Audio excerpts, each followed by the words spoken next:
मुख्तलिफ़ हस्पतालों से होता हुआ हमारे हॉस्पिटल आया।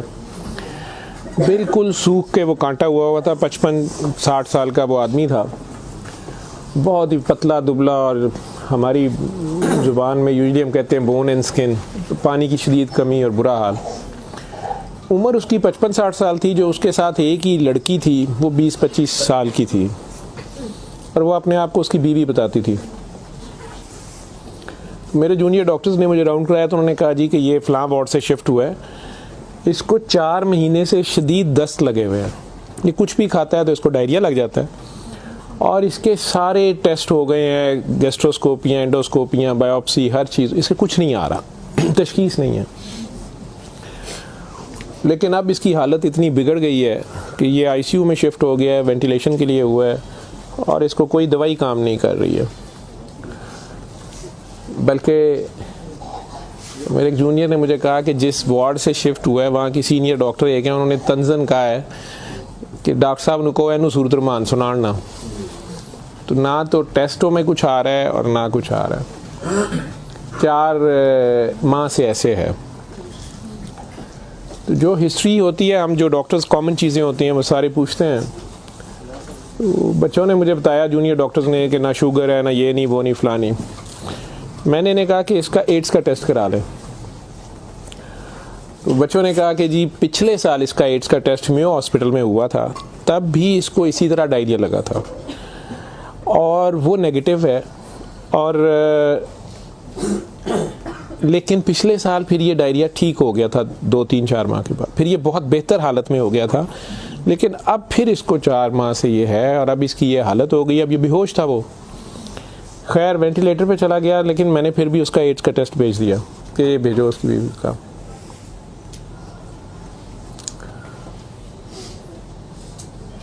सूरह रहमान हमारे आईसीयू में वैसे ही लगती है, सुबह दोपहर शाम, कई बार मिस हो जाए, दिन में कम से कम एक बार ज़रूर लग जाती है। कोई ना कोई डॉक्टर नर्स ड्यूटी अपनी समझ के इसको लगा देते हैं।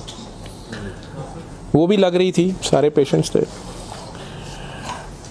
जहाँ तक जितनी मेरी याददाश्त साथ देती है कि तीसरा दिन था तो मेरी जूनियर डॉक्टर का मुझे फ़ोन आया, बड़ा पैनिकी। उसने कहा कि सर ये पेशेंट जो है इसकी हालत तो ख़राब ही है, वैसे ही है, बेहतर नहीं हो रहा ये वाला पेशेंट। इस पर अचानक एक चेंज आई है कि ये सूरह रहमान जब भी लगती है, मैंने नोट किया है, लेकिन नर्सेज सुबह से बता रहे थे, लेकिन मैंने ये नोट किया अब कि जब भी लगती है इसके नाक और मुंह से वैसे उसके पाइप डाला हुआ था, फेफड़े, हम सांस उसको मशीन, सांस वाली मशीन से जो है ना वो उसके लिए पाइप डाला हुआ था, नाक में भी एक नाली थी मैदे के लिए, बेहोश था।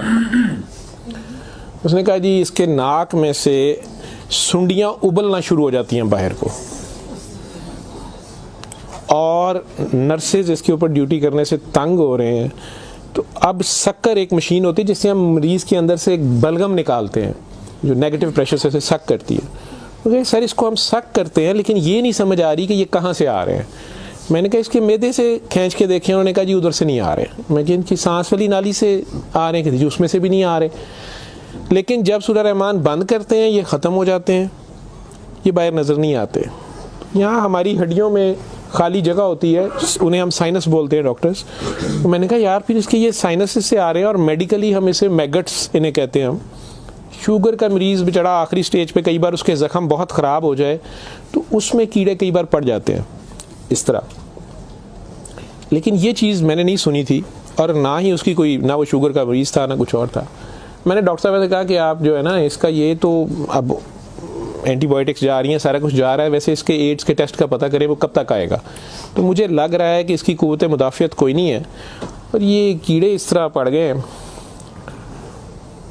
अगले दिन जब मैं राउंड पे आया तो मुझे एक और कहानी पता चली। उन्होंने कहा जी कि इसकी बीवी जो है ना उसने कल रात को हमारी स्टाफ से लड़ाई की है, और वो क्रिश्चियन हमारी जो स्टाफ है, नॉन मुस्लिम, शायद उन्हें बड़े गुस्से में उसने कहा कि तुम लोगों ने हमारा मरीज़ ख़राब कर दिया और कीड़े डाल दिए हैं, आप लोगों की केयर अच्छी नहीं है। थी वो बिल्कुल लोअर सोशियो इकनॉमिक स्टेटस से, पुअर, जो अनपढ़ तबका जिसे कहते हैं। तो कहती जी उसने काफ़ी शोर डाला है कि मेरा मियाँ तो बिल्कुल ठीक ठाक था, ये कीड़े आप लोगों ने 3 दिन के अंदर डाल दिए हैं। तो वो डॉक्टर साहब कहने लगे कि बड़ा अच्छी दलील दी है। जो ड्यूटी नर्स थी वो इसको कहने लगी है कि इधर आओ, बल्कि उस नर्स ने हमारी ने नोट किया कि ये सूरह रहमान जब लगती है तो ये ऐसे होता है, तो उसी ने डॉक्टर को मेंशन किया, लेकिन ये औरत शोर डाल रही थी। उन्होंने उसको दूसरे 2 मरीज़ों के पास ले गए जो हमारे पास 5-6 महीने से बेहोश, एक के सर में चोट थी तो उसके दिमाग ख़त्म हुआ हुआ, एक को वैसे फालिज से दिमाग ख़त्म हुआ हुआ था, तो उन्हें घर भी नहीं ले जाया जा सकता था, तो 4-6 माह से वो हमारे पास आईसीयू में है। तो उन्होंने उन्हें कहा कि ये देखो, अगर कीड़े पड़ने होते तो ये 6 महीने से हमारे पास हैं, तो इनके तो ज़ख़म भी नहीं है, पीछे बेड सोर बन जाते हैं, कुछ भी है, तो आपके मरीज़ को ये हमने 3 दिन में करना था, तो इनकी कोई बीमारी ऐसी है, और हमें एड्स वाला वो जो भी उन्होंने कहा कि जो टेस्ट हमने आपको दिए हैं ना कि करा के लाएं बाहर की लेबॉर्ट्री से या कहीं अंदर से, वो हमें ला के दो जाम से रिपोर्ट है। उसने कहा जी वो काफ़ी वैसे एग्रेसिव है, तो लेकिन उसके अलावा कोई और रिश्तेदार इसका है ही नहीं है, और वो कोई चीज़ ला भी नहीं रही, दवाइयाँ भी हमने खुद अपने फंड से शुरू कर ली हैं, इसका करना क्या है। और मसला ये है कि ये जिस वक्त सूरह रहमान लगती है तो ये कीड़े इसके अब तो आंखों से भी कुछ निकले हैं, तो इसके नाक और मुंह से उबलना शुरू हो जाते हैं, लेकिन जब हम बंद करते हैं थोड़ी देर बाद वो मुंह में कहीं नज़र नहीं आते। तो हमारा ये ख्याल था कि सूरह रहमान बंद कर देते हैं। इसकी बीवी ने भी कहा कि ये तुम लोग फिर बंद करो, पता नहीं क्या तुम लोग लगाते हो। तो वो जो हमारी नॉन मुस्लिम सिस्टर थी, उन्होंने उसे कहा कि मेरी बात सुनो, मुझे नहीं पता इसे क्या बीमारी है, लेकिन वो इसे प्रेयर कहती थी। उन्होंने कहा जब ये प्रेयर लगती है ना, ये कीड़े इसको छोड़ के भागते हैं, ठीक है, तो मैं तो कहती हूँ इसको 24 घंटे यही सुनाई जाओ। जब मैंने ये बातें सुनी तो खैर मैंने कहा कि इसकी बीवी को कहो कि वो रिपोर्ट का या हमें रिसीट दे दें, हम खुद अपने तौर पे पता कर लेते हैं। वो मेरे राउंड करने के बाद वो बंदी खुद ही आ गई मेरे पास।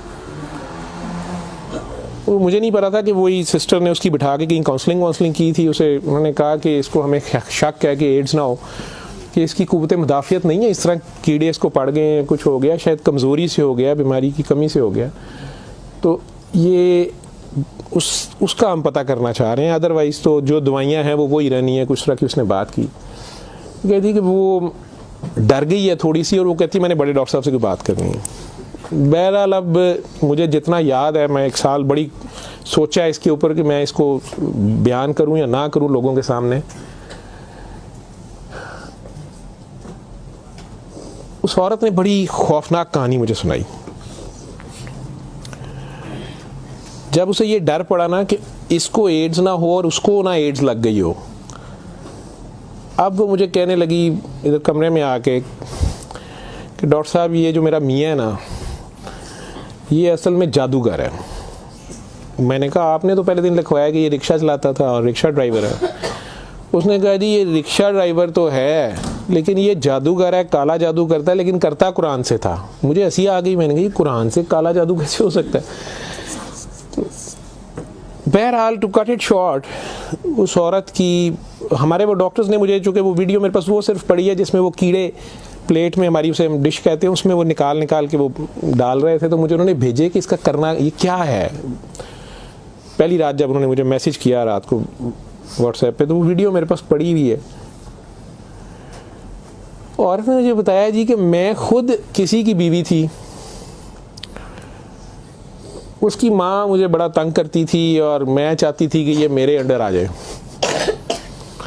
मुझे किसी औरत ने, दूसरी ने बताया, हमसाई ने बताया कि ये खामन तुम्हारा गुलाम हो जाएगा, तुम इसके पास चली जाओ। बाकी तफसीलात में मैं नहीं जाता, जो कुछ उसने मुझे बताया, उसने कहा जी कि ये इसका जादू का तोड़ ही नहीं था और इसका काम लाजमी इसका होता था, ये जैसे भी करता था। तरीकाकार उसने क्या कहा जी, इसने कमरे में अंदर एक गाव तकिया रखा होता था, उसके ऊपर इसने वो जिस तरह स्माइली होता है, जो मुझे समझ आई कि उसने कोई बुत सा बनाया हुआ था, उस कमरे में ये बैठाता था और वो लोगों को पहले तो कुरान शरीफ भी पता नहीं पढ़ने वो कहता था, कुछ करता था, फिर उनकी बात सुनता था, सारा कर करा के जो मुझे उसका तरीका वारदात समझ आया या जो भी था। उसने कहा जी कि जो गरजमंद होता था ना, वो दीवाना, औरतें बड़ी दीवानी होती थी, ठीक है, या यंग लड़के लड़कियां कि मेरी वहाँ शादी हो जाए, वहाँ हो जाए, औलाद हो जाए, कई लड़के आते थे। तो जो उसने सबसे गंदी बात मुझे बताई, बड़ी फजूल जो उसकी हरकत थी या जो भी, वो इस्लाम तो हो ही नहीं सकता। उसने कहा जी ये उन औरतों को, और अपने बारे में उसने कहा कि मैंने भी ये गलती की, मेरे से भी ये गुनाह हुआ, लेकिन मुझे गुनाह स्वाब का इतना नहीं पता था। तो ये पहले वो तकिए को सजदा कराता था, खुद उसके पीछे खड़ा हो जाता था। फिर वो कहता था कि ये असल में तुम लोगों पे काला जादू हुआ है, इसको तोड़ने के लिए पता नहीं नूरी बड़ा ज़रूरी है, ठीक है। फिर वो हमें कहता था कि वज़ू करके आओ, ठीक है। वज़ू करके आते थे, वो पता नहीं कौन सी सूरत पर, वो कई सूरतें मिक्स करता था। ये सब करते कराते 1-2 सेशनों के बाद कुछ नहीं लेता था। फिर जो ज़्यादा लोग अपने काम के पीछे दीवाने होते थे, उनको वो बताता था कि इसमें बड़े पैसे भी लगेंगे, ये जान पे खेलना पड़ना है, पता नहीं क्या करना, और तुम्हें भी मेरे साथ करना पड़ेगा, इसमें बड़ा कुछ जो है ना रिस्क है, लेकिन काम तुम्हारा हो जाएगा। वो जो भी उसकी कहानियाँ थीं, जो उसको बाद में किसी और वजह से पता चली, जो मुझे वो बता रही थी कि जी ये औरतों के साथ भी और यंग लड़कों के साथ या मर्दों के साथ भी गलत काम करता था। फिर उन्हें अपना गंद खाने पे मजबूर करता था। फिर उन्हें पता नहीं कौन से कोई आयत, मतलब आयत बनाई हुई थी या कोई नाम था पता नहीं क्या, कि अरबी के जी ये पढ़ के ना तुमने ये मिक्सचर जो है ना, ये हंडिया पकाते हुए थोड़ा सा बीच में गंद डाल देना है और अपने खामन को खिला देना है, या उस लड़की को खिला देना है, या उसको खिला देना है। तो मैं अपने खामन के साथ ये सारा कुछ किया मैंने। अब मुझे बताएं कि जब वो उस बंदे के साथ ही सो गई तो वो उसका खामन तो वो रहा ही नहीं है ना, तो ना वो मुसलमान रही है, ना वो ये हरकतें सारी। अब उसके बाद बकौल इन खातून के, इस लड़की के, कि जी वो खामन जो मेरा था उसमें तो तब्दीली नहीं आई, उसने मुझे फुल मारना शुरू कर दिया और मुझे इसकी, मेरे तड़प इसकी तरफ भागती थी कि मैं इसके पास आऊँ। तो फिर मैंने इसके पास वैसे आना शुरू कर दिया कि मैंने तुम्हारे साथ शादी करनी है, मैंने उधर से तलाक लेनी है, मैंने ये करना है, वो करना है। तो मैं उन्हें बताए बगैर इसके पास आ गई। इसके साथ मैं 6 माह रही। इसने कहा कि फिर ऐसे ही रहना पड़ेगा, और इस सारे काम में मैं शामिल हुई। तो इसने वैसे मुझे कहा कि निकाह हो गया है हमारा, कुरान शरीफ पे इसने निकाह किया। उसने कहा हम दोनों की रजामंदी निकाह है, वो पीछे से तलाक लेके नहीं आई, ठीक है। उसके बाद इसको ये डायरिया लग गया। डायरिया लगने के बाद ये कहती है कि जी मेयो अस्पताल में जब हम थे 4 महीने हमें हो गए और बुरा हाल था इसका पिछले साल। तो ये एक दिन मुझे कहने लगा कि मैं कहता हूँ कि मैं अल्लाह से तौबा कर लूँ, अल्लाह मेरी जान बख्शी कर दे, तो मैं तौबा करूँ और मैं ना अब रिक्शा ही चला के उसमें जितनी रोटी रोज़ी होगी तू मेरे साथ गुजारा कर लेगी, और तू भी वापस चली जा अपने खामन के पास, ठीक है। और उधर से जाके तलाक ले ना ले, और ये निकाह नहीं है, और जो भी उसने कहा कि जी हमने तौबा कर ली बकौल उसके, जो उसकी समझ थी। ये कहती है जी मैं वापस गई, मेरे खामन ने फिर मुझे मारा। उसने कहा मैं तुम्हें तलाक दे चुका हूँ, तुम मेरी तरफ से फारिग हो, तुम कहाँ से आई हो, ये आई हो, इतनी देर बाद आई हो, जो भी आई हो। खैर मैं फिर वापस इसके पास आई। तो ये कहती है कि जी वो मैं कोई 48 घंटे बाद, शायद 2 दिन बाद वापस आई है। देखो मैं अस्पताल थी, डॉक्टर बड़े हैरान सन, ये पेट से ठीक हो गया सी, यदि टट्टियाँ रुक गई सन। उन्होंने क्या दवाई फलानी माफक आ गई है, फलानी माफक आ गई है। तो ये अपने पैरों पे खड़ा हो गया। अगले कोई 10-12 दिनों में उन्होंने छुट्टी दे दी। फिर ये मुझे मस्जिद एक में लेके गया, वहाँ हमने निकाह किया, ठीक है। निकाह किया, ये रिक्शा चलाना शुरू हो गया। तो डॉक्टर साहब 6 महीने इन्हें बड़ी मेहनत की थी, रिक्शा भी चलाया, मैं भी कदे सुखी गिली खांदे सा चंगा भला सी। पर डॉक्टर साहब दुनिया बड़ी जालम है, यदि शोहरत सी दुनिया पिछे पैंदी सी, कहना सी मैं काम छड़ छड़िया है। डॉक्टर साहब हूँ फिर एक बच्ची आई, तो बड़ी सोहनी सी, वो बड़ी रोंदी सी, ਉਹਦਾ पता नहीं की मसला सी। डॉक्टर साहब ने ਉਹਦੇ ਨਾਲ फिर वही काम शुरू कर लिया। इन्हें फिर वही काम शुरू किया है। मैं ਇਹਨੂੰ पहले कहती रही हाँ, लेकिन डॉक्टर साहब ਇਹਦੇ 'ਚ पैसे बड़े आते सन। ਉਹਦੇ बाद हूँ 4 महीने तो ये इसकी ये हालत है, और अब ये बेहोश है। अब मैं अल्लाह से तौबा करना चाहती हूँ, अल्लाह मुझे माफ़ कर दे, मुझे तो समझ नहीं थी, तो मुझे माफ़ी ले दें, और इसका अब क्या बनेगा और क्या नहीं बनेगा। मैंने ये काफ़ी बीच में से सेंसर करके आप लोगों को सारी बात सुनाई है। और मुझे कहती है जो कीड़े इसके अंदर से निकलते हैं ये क्यों आ रहे हैं, ये कहाँ से आ रहे हैं। मैं कि बीबी ये, मैंने उसे साइनसेस वगैरह समझाया। मैं कि ये इसके बहुत ज़्यादा खून की कमी है, इसके अंदर जरासीम पड़ गए हैं, जो भी। मैं डॉक्टरी तो मैं उसे और क्या मैं उसे कहता।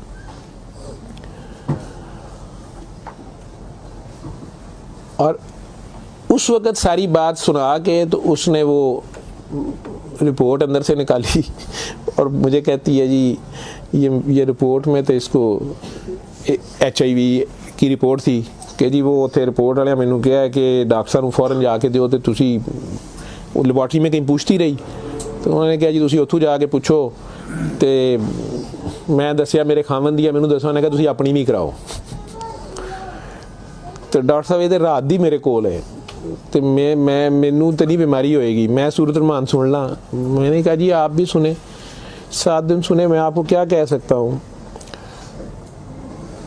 1 दिन वो और जिंदा रहा, बंदा मर गया, आखिर तक उसके कीड़े वो आते रहे उसी तरह। जब भी वो सूरह रहमान लगती थी वो ऐसे होता था जैसे उबलते थे बाहर को, नाक से उसके, मतलब वो 1-2 नहीं होते थे कि जिन्हें आप पकड़ के साइड पे कर दें। मैंने बताया ना कि वो शक्कर मशीन रख के तो उससे वो शक्कर में हम शक करते थे उसको, सारा वो मशीन में जाते थे, लंबी सुनियाँ उसकी नाक से मुँह से। और आखिर में वो औरत भी उसकी डेड बॉडी लेने में भी तैयार नहीं थी। नहीं जी ये मैं नू कितने दबांगी, ये वो मैं नहीं, अब इसको ये तो आप नहीं लेके जाना, हम हॉस्पिटल से हम और क्या कर सकते हैं। अल्लाह जाने कि ये साल पुरानी बात हमारे हॉस्पिटल में रह के गया है पेश। अव्वल तो मुसलमान ना जादू कर सकता है, अगर वो जादू वाला इल्म कहीं से सीख भी लेता है या अपने तरीके से वो समझता है वो जादू कर रहा है तो वो मुसलमान नहीं रहता। एक चीज़, कुरान को ही लोग मिसयूज़ करते हैं, नापाक हालत में गलत तरीके से बड़ा कुछ करते हैं और कई बार हम नासमझी में भी अपना खसारा बढ़ाते हैं, हमें समझ नहीं होती और हम कुछ चीज़ें करते हैं। कुरान खुद कह रहा है कि इससे मोमिन के लिए शिफा और रहमत है और जालिम इसी में से अपने लिए खसारा बढ़ाते हैं। अपनी जान पे जुल्म करना भी जुल्म ही होता है। तो अव्वल तो मुसलमान जादू ना कर सकता है ना किसी दूसरे पे करवाता है, अगर दूसरे पे भी करवाता वो मुसलमान नहीं रहता। जब आप जादू के चक्कर में पड़ेंगे ये खुद शिरक है, आप अल्लाह बनने की कोशिश कर रहे हैं ना, आप अपनी मर्ज़ी के रिज़ल्ट्स लेने की कोशिश कर रहे हैं, ठीक है, माफुकुल फितरत तरीके से, और फिर उससे ज़्यादा बड़ी बदबख्ती कि अल्लाह के कलाम को मिसयूज़ करके वो सारा करके, तो वो मुसलमान नहीं रहता। मैंने उस दिन भी बताया था, वो बच्ची अमेरिका से जो फ़ोन कर रही थी आप लोगों के सामने, यहाँ मैंने उसे कलमा शहादत पढ़ाया था, उसे दोबारा कलमा पढ़वाया था क्योंकि उसको पता नहीं था। यहाँ वो आई तो वो उससे यही काम किसी और ने करवाया, वो मुसलमान रह ही नहीं गई हुई थी और खामन से लड़ाई उसकी चल रही थी, उनका आपस में फसाद हो जाता था, ठीक ठाक प्रॉब्लम में थे। उससे दोबारा से बावजू हो के आप कलमा पढ़ें। ज़िंदगी में अगर ऐसी कभी गलती कर दी है तो अल्लाह से माफ़ी मांगे, अल्लाह नबी से, और दोबारा से कलमा पढ़ के मुसलमान हो।